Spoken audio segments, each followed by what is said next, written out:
L'attentat qui a été commis contre le domicile de Jean-Marie Le Pen, président du Front National, ce matin. Le Front National, c'est un mouvement d'extrême droite. Eh bien, c'est l'un des plus violents enregistrés ces dernières années. À 5h moins 10, ce matin donc, une explosion d'une violence tout à fait inouïe a détruit plusieurs appartements de la villa Poirier, dans le 15e arrondissement de Paris, où se trouvait le domicile de M. Le Pen.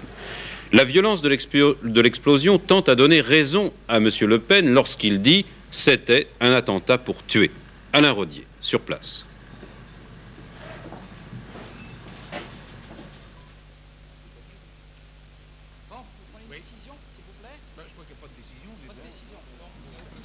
Un immeuble de 5 étages en partie effondré, des centaines de vitres brisées sur les maisons voisines, des voitures endommagées et seulement 6 blessés légers dont un bébé sauvé miraculeusement par son matelas après une chute de 15 mètres, c'est l'incroyable bilan de cet attentat.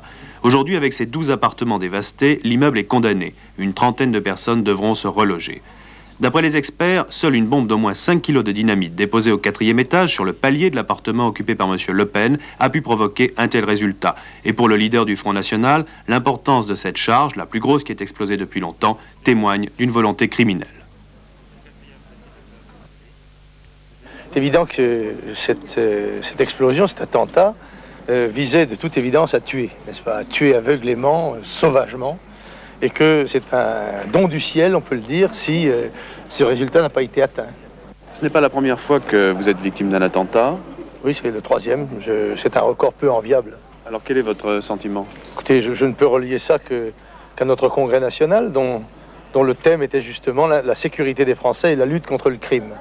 Alors, je pense que c'est un retour de manivelle des criminels. Je peux l'interpréter comme ça.